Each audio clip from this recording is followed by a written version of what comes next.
Nos encontramos con Carlos Maza, director de Digitalización y Tecnologías de la Información en el Tribunal de Cuentas. Muchísimas gracias, Carlos, por estar con nosotros. Muchas gracias a vosotros por la invitación y un placer estar con vosotros. Muchas gracias. Vamos a analizar un poco a futuro. Si quieres empezamos por ahí, por ese futuro. Muy bien. ¿Cuál es la hoja de ruta tecnológica del Tribunal de 3 a 5 años y cómo se alinea un poco con el plan de transformación digital de la Administración General del Estado?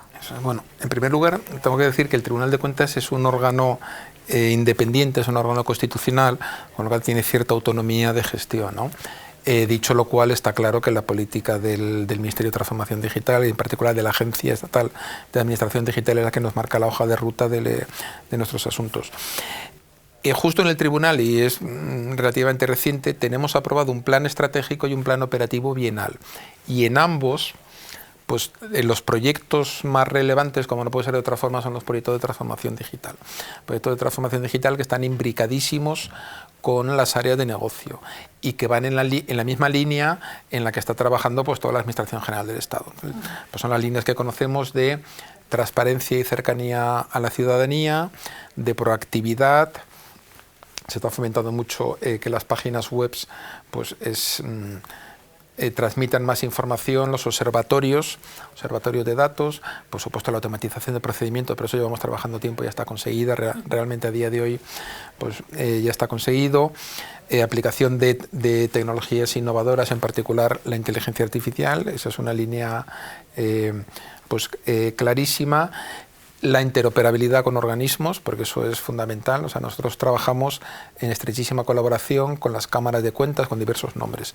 En cada comunidad autónoma intercambiamos datos con ellos, intercambiamos datos con toda la Administración General del Estado, con las comunidades autónomas, con ayuntamientos.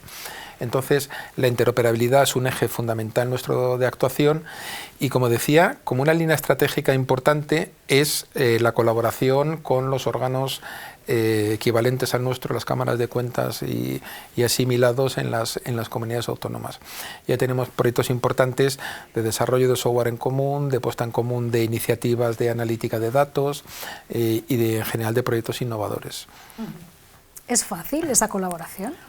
Pues es fácil porque hay un factor que nos impulsa a todos.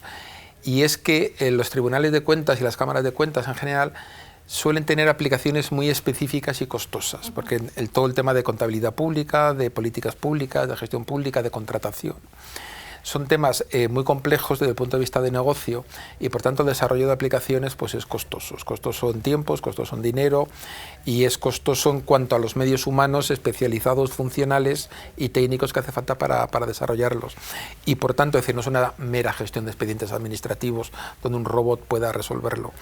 Entonces, justamente por esa complejidad que tienen los sistemas, en mi vida profesional tengo que decir que los sistemas más complicados que estoy viendo son los que me estoy encontrando en el Tribunal de Cuentas.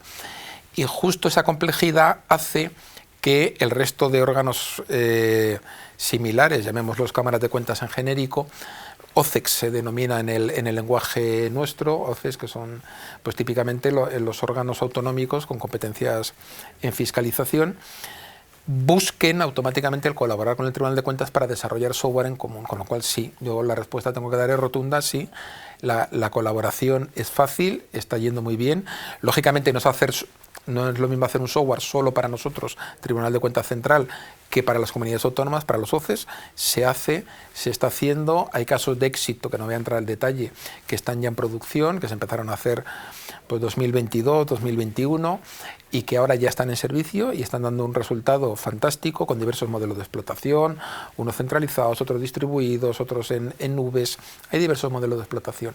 Pero hay un dato muy relevante, que todos los sistemas que hemos puesto en marcha conjuntamente con las comunidades autónomas, de ninguno se ha dado de baja una comunidad autónoma y en todo caso lo que tenemos son nuevas adhesiones. O sea que entre todos algo estaremos haciendo bien.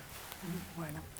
Me gustaría ver un poco esas inversiones que hacéis en TIC, cómo garantizáis, cómo justificáis que están también alineadas con esa misión, ¿no? Sí, bueno, están alineadas de nacimiento, ¿no? Se habla de los nativos digitales. Justamente una de las particularidades que tiene el Tribunal de Cuentas, y que también me he encontrado, yo vengo de ministerios, ¿no? Bueno, y antes del sector privado, es que todos los proyectos de desarrollo, que son los más importantes, porque bueno, el resto de infraestructuras, explotación y demás, pues bueno, esos se pueden ir gestionando autónomamente, se impulsan conjuntamente por la parte funcional y por la parte TIC. Pero no solamente la fase de desarrollo de ejecución, la fase del estudio de viabilidad, de diseño, de estudios previos, de redacción de pliegos de contratación. Bueno, la licitación, pues la licitación va por la ley de contratos y la adjudicación es la adjudicación, hay poco margen de colaboración, y luego la ejecución se hace conjuntamente. Entonces, está muy asentada en la casa, en el Tribunal de Cuentas, la figura del director funcional que trabaja conjuntamente con el jefe de proyecto TIC en todos los extremos. De tal forma que antes de lanzar un proyecto de desarrollo evolutivo, generalmente de una aplicación, se ha hecho conjuntamente por las dos unidades. Entonces es imposible que haya desalineamiento, porque todos los proyectos, desde por ejemplo, una página web, pues la página web se desarrolla junto con el departamento de comunicación, lógicamente, que es el que tiene la responsabilidad y quien tiene los conocimientos y la estrategia de cómo llegar a la ciudadanía. Una aplicación de fiscalización, pues con las áreas de fiscalización. El gestor procesal que estamos desarrollando ahora para enjuiciamiento, todo nuevo, pues lógicamente con los especialistas de la sección de enjuiciamiento, que suelen ser juristas, que pues conjuntamente con nosotros, yo diría, co-dirigen. Todos los proyectos son co-dirigidos. Y este modelo, que es un modelo muy implantado, muy asentado, está funcionando perfectamente. Y bueno, pues a lo mejor el responsable, si buscamos en términos administrativos, responsable de contrato es la unidad TIC, pero quien dirige el proyecto es siempre conjuntamente una unidad de negocio y la unidad TIC, con lo cual el alineamiento está garantizado desde el principio. Precisamente te iba a preguntar un poco por esos procesos, esa digitalización, ¿no?, de los procedimientos de fiscalización y enjuiciamiento que tenéis. Bueno, pues vamos a ver, yo te puedo decir que desde que estoy yo en el tribunal, que fue el año 22, enero del 22, ahí se lanzó un plan muy ambicioso de hacer, en algunos casos existían aplicaciones básicas, en otros casos desde cero, y a día de hoy todos los procedimientos de fiscalización, por rendición de la cuenta general del Estado, que se llama, rendición de las cuentas de las comunidades autónomas que no tienen cámaras de cuenta, hay 4 comunidades en España que no tienen cámaras de cuentas, rendición de cuentas de ayuntamientos, de entidades locales, todo eso se hace por medios telemáticos, pero no solo por medios telemáticos, que eso pues, es relativamente sencillo, sino se hace con formatos estructurados y con información estructurada, de tal forma que permite su procesamiento automático. Enjuiciamiento también se lanzó en el año 22 un plan de modernización, porque ahí se nos aplica supletoriamente la ley de enjuiciamiento civil y de alguna forma tenemos que, evidentemente somos como una administración de justicia muy pequeñita, porque la jurisdicción contable pues, es mucho más pequeña que el resto de las jurisdicciones del Estado, que todos conocemos, pues en particular la civil, que seguramente será la mayor en volumen. Entonces, todas esas aplicaciones se comenzaron con fuerza en el año 2022, con unos planes importantes de digitalización y de transformación digital. Hoy en día, ya que estamos en el año 26, ya están en servicio, y ahora lo que nos queda es evolucionarlas con nuevos paradigmas, es decir, hacerlos más cercanos a los usuarios, hacerlos más proactivos, añadir automatización, añadir analítica de datos, añadir inteligencia artificial, porque la parte, digamos, podríamos llamar, no quiero ser despectivo, de automatización de procesos, esa ya está conseguida. Y de hecho, es un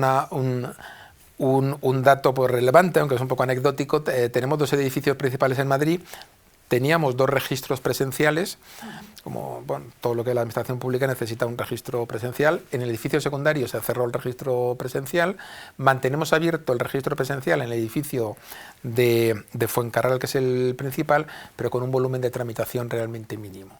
Es decir, prácticamente 99,999 de la información que nos entra, pues entra no solamente en digital, que eso pues, se da por hecho y por la sede electrónica y por registro electrónico, sino, insisto, en formatos estructurados que permiten su procesamiento automático. Porque hay que tener en cuenta que procesamos toda la información contable y de contratos del país, de España.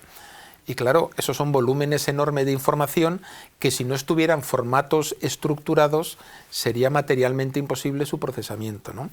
Entonces, el mérito no ha sido tanto como decir, bueno, pues tenemos una sede electrónica con todos los procedimientos, faltaría más, sino que además vienen en formatos estructurados. Quizá la excepción sea la fiscalización de partidos políticos, que también la llevamos a cabo nosotros, y de los procesos electorales, por la ley de partidos 2007, y en ese caso, claro, los partidos políticos no son una institución pública, no están obligados digamos, a respetar los formatos y las reglas de juego del sector público, y ahí sí que recibimos información no estructurada, podemos llamarlo PDFs o como queramos denominarlo, ¿no?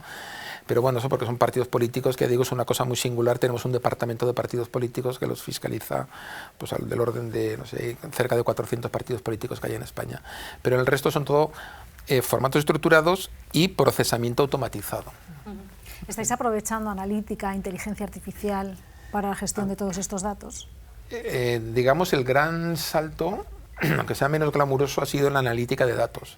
Porque cuando tienes tantísimos datos, claro, lo importante es procesarlos de forma automatizada, ¿no? Y bueno, pues ya nos podemos imaginar todos que todo lo que es la contabilidad privada y pública, porque también tenemos muchas entidades por contabilidad privada, pues son un gran conjunto de datos estructurados con unas reglas complicadas. Entonces estamos apostando mucho por las herramientas de analítica de datos en un doble sentido. Primero, herramientas para que los auditores, nuestros auditores, puedan explotar autónomamente la información sin tener que depender de la unidad TIC, lógicamente, pues autonomía. Herramientas en las que ellos puedan explotar el modelo de datos, puedan hacer queries, puedan hacer comparaciones, puedan hacer estudios de integridad, etcétera. De hecho, tenemos dos herramientas de analítica de datos, una generalista de mercado, bastante implantada, y otra propia para el mundo financiero, económico. Hay herramientas de analítica de datos para el mundo económico, ¿no? Tenemos ambas y se están utilizando. Y luego se están utilizando además para un segundo uso que creo que es muy relevante, que es para los observatorios de datos. Lo que estamos empezando a construir, y la nueva página web que hemos puesto en marcha pues hace un par de semanas ya empiezan a aparecer, son los observatorios de datos hacia la ciudadanía. Es decir, que este análisis que hacemos de las cuentas públicas, que es muy difícil, y de las políticas públicas, que es muy difícil hacerlo llegar a la ciudadanía por la propia complejidad que tiene el sector público y bueno, el lenguaje, todo el tema contable, todo el tema de políticas públicas, pues realmente es muy poco cercano al ciudadano de a pie. Todo eso que se convierta en conjunto de datos agregados simplificados, en el concepto de observatorio. Ya tenemos observatorio de entidades locales, un pequeño observatorio de partidos políticos, queremos poner en marcha el observatorio de comunidades autónomas y el observatorio de la cuenta general del Estado. Entonces, de tal forma que una parte sustancial de la página web sea esta parte numérica, llamémoslo cuadros de mando, observatorios avanzados, cuadros de mando interactivos, para que la ciudadanía en sus diversos niveles, pues el ciudadano de a pie puede ser medio de comunicación, pues como sois vosotros, medio de comunicación que quiera obtener datos pues de las cuentas del Estado. En el fondo es el uso que se hacen de los impuestos y de los presupuestos generales del Estado. Llámese investigadores de las universidades, llámese clase política, en fin, que cualquiera que se quiera acercar a conocer en qué se gastan los fondos públicos tenga una herramienta fácil de usar sin tener que bucear en la complejidad administrativa de los presupuestos y las políticas públicas. Y ese es el uso, para mí, importantísimo, que nos va a permitir la analítica de datos. Luego, en inteligencia artificial, pues estamos empezando, como todo el mundo, empezando sobre todo por lo vinculado al procesamiento de lenguaje, al procesamiento de audios. Seguramente mañana se aprobará un expediente en este sentido. Ahí se ha avanzado bastante en análisis de documentos no estructurados, que es realmente donde la inteligencia artificial generativa, pues documentos escritos en lenguaje natural, aporta mucho valor. Y lo que queda un camino enorme por recorrer, pero que yo creo que ni las consultoras, las auditoras del sector privado, en el sector público hemos conseguido avanzar, es en el análisis de estas montañas de datos estructurados de la contabilidad pública, de la ejecución de proyectos, de las políticas públicas, el conseguirlos analizar con inteligencia artificial. La inteligencia artificial generativa ayuda mucho en procesamiento de imágenes, y que nosotros tenemos muy poco de eso, claro. Procesamiento de audios sí, porque queremos procesar los audios. Tenemos juicios, y los juicios que se graba todo, evidentemente, las vistas, los juicios, eso sí que lo queremos procesar.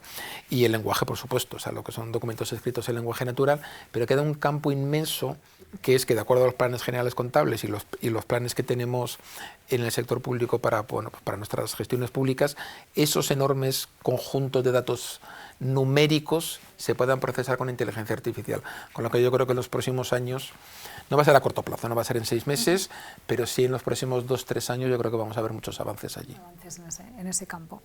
Estás hablando de información mucha información y mucha información que además es sensible. Eso es. ¿Cómo estáis garantizando la ciberseguridad, la seguridad de estos Pues entornos? mira, te puedo dar un dato que creo que es bastante ilustrativo. Somos de las organizaciones que tienen una unidad de ciberseguridad en paralelo a la unidad de TI. Yo soy responsable de la unidad de TI, se llama Digitalización y Tecnologías de la Información, como decías al principio. Tenemos una unidad de ciberseguridad en paralelo, de tal forma que audita y prescribe. Da dos cosas: fija normas de seguridad, normativa interna, pues por vía de instrucciones, protocolos, demás, y además fiscaliza, y creo que esa es la palabra, le podemos quitar el hierro que queramos, fiscaliza la actuación de esta unidad de TI de acuerdo a todos los indicadores que marca el Esquema Nacional de Seguridad, y con ello pues tenemos una medida muy objetiva del estado en que se encuentra la ciberseguridad, que en nuestro caso es crítico, que por supuesto manejamos información confidencial como muchas organizaciones públicas y privadas, pero con una particularidad, que cuando hacemos fiscalizaciones los datos que manejamos son de otros. Cuando se fiscaliza un organismo público, te cede sus bases de datos para el objeto de la fiscalización, lógicamente, y luego bueno, se devuelven o se guardan como evidencias y demás. Con lo cual tenemos una mayor responsabilidad, porque si hubiera una filtración o cualquier problema, las bases de datos que tenemos en muchos casos son cedidas por los organismos para que podamos auditarlos. Con lo cual tenemos una doble, digamos, responsabilidad. Y por ese motivo, desde el principio, y ya cuando llegué yo en el año 2022, se firmó un acuerdo con el Centro Criptológico Nacional, un convenio, creo que es administrativamente hablando, por el cual el Centro Criptológico nos presta determinados servicios, en particular un servicio de SOC, de auditoría, un servicio de asesoría y un servicio de auditoría de aplicaciones, de tal forma que las principales aplicaciones que manejan datos confidenciales están auditadas y certificadas por el Centro Criptológico Nacional. De tal forma que, bueno, pues yo puedo decir que la ciberseguridad es una prioridad absoluta en mi institución, que afecta no solo a las aplicaciones, afecta a la política de inteligencia artificial, aplica a la política de gestión documental, aplica a la política de infraestructuras, a todo ello. Entonces, yo realmente puedo decir que he visto pocas organizaciones donde la ciberseguridad sea tan importante como la nuestra. Carlos, tú que comentabas antes, has pasado de la empresa privada, ministerios, el Tribunal de Cuentas. ¿Cómo mantener ese nivel de innovación y de digitalización en los organismos públicos? Bueno, pues con algunas dificultades, ¿no?, que se están viendo ahora, en temas presupuestarios, personal, la rápida evolución tecnológica sí, también. A ver, yo creo, problemas presupuestarios los tenemos todos, ¿no? Eso yo creo que vivimos en el mundo, ¿no? Yo creo que aquí tenemos efectivamente, que lo apuntas en la pregunta, yo creo que tenemos un choque entre que estamos en un mercado de oferta donde el mercado y sobre todo las grandes empresas multinacionales ofertan mucho y muy deprisa. Lo estamos viendo con la IA, pero también con otros temas quizá menos interesantes o menos periodísticos que la IA, pero estamos viendo en digitalización, en infraestructuras, en virtualización del puesto de trabajo, en colaboración, en videoreuniones. Entonces tenemos un mercado que empuja muy fuerte con muchas innovaciones. El mercado TIC es joven, tiene apenas unas décadas. Por otro lado, con lo que debe ser el sector público, que tiene que ser seguro, fiable y confiable por la ciudadanía. Es decir, lo que no podría pasar nunca es que por implantar la última innovación que salió ayer, tengamos una fuga de información y unos datos de los ciudadanos o de quien sea aparezcan publicados en un sitio o aparezca un robo de datos o cualquier tipo de cosa. Entonces, claro, tenemos que casar el trabajar a riesgo cero, como espera que la ciudadanía hagamos con sus datos, son sus datos, con adoptar innovaciones. Y en muchos casos esas innovaciones adoptarlas en paralelo en los diversos sistemas. Y para complicarlo más todavía, y vuelvo a la primera pregunta que hacías tú, con el deseo de que los órganos centrales de la administración coordinen estas políticas. Llámese la Agencia Estatal de Administración Digital en este momento, llámese la SEDIA, llámese la Dirección General del Dato, llámese la Dirección General de Inteligencia Artificial.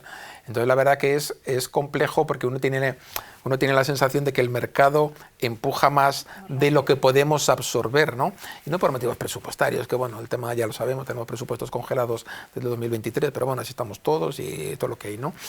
Sino por cómo absorber tecnología con seguridad para nosotros, para la ciudadanía, para los sistemas y aportando valor. Porque también tengo que decir, y en particular el Tribunal de Cuentas, que auditamos el funcionamiento del sector público, que se es extremadamente cuidadoso con el buen uso de los fondos públicos.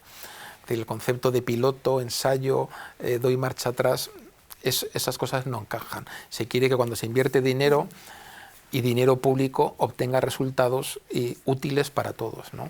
Entonces este juego, pues seguramente los habrá que irán más deprisa que nosotros, sin duda, pero no más seguros. Pues ahí con eso nos quedamos. Muchísimas gracias, Carlos. Nada, pues un placer, encantado de estar con vosotros. Gracias. Gracias.